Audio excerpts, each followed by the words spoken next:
कर्णेभिः शृणुयाम देवा भद्रं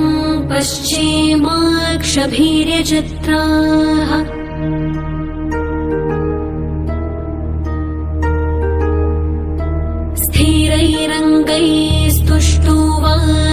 स्थिरैरङ्गैस्तुष्टुवासस्तनूभिः व्यशेम देवहितं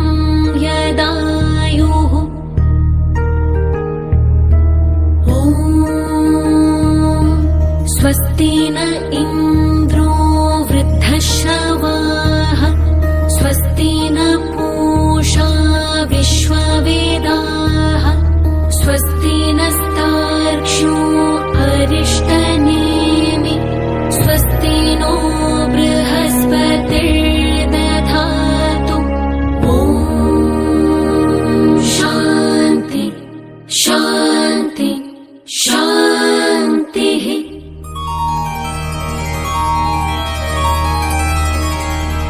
ॐ नमस्ते गणपतये त्वमेव प्रत्यक्षं तत्त्वमसि त्वमेव केवलं कर्तासि त्वमेव केवलं धर्तासि त्वमेव केवलं हर्तासि त्वमेव सर्वं खल्विदं ब्रह्मासि त्वं साक्षादात्मासि नित्यं ऋतं वच्मि सत्यं वच्मि अवत्वं माम् अववक्तारम् अवश्रोतारम् अवदातारम् अवधातारम् अवानोचानमवशिष्यम् अवपश्चातात् अवपुरस्तात् अवोत्तरातात् अवदक्षिणातात् अवचोर्ध्वातात् अवधरातात्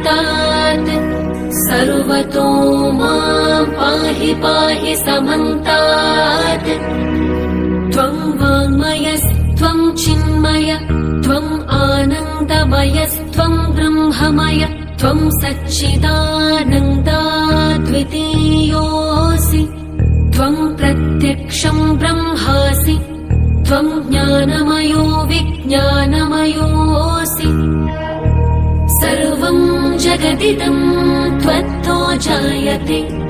सर्वं जगदिदं त्वत्तस्तिष्ठति सर्वं जगदिदं त्वयि लयमेष्यति सर्वं जगदिदं त्वयि प्रत्येति त्वं भूमिरापो नलो निलो नभः त्वं चत्वारि वाक्पदानि त्वं गुणत्रयातीतः त्वं देहत्रयातीतः त्वं कालत्रयातीतः त्वं मूलाधारस्थितोऽसि नित्यं त्वं शक्तित्रयात्मकः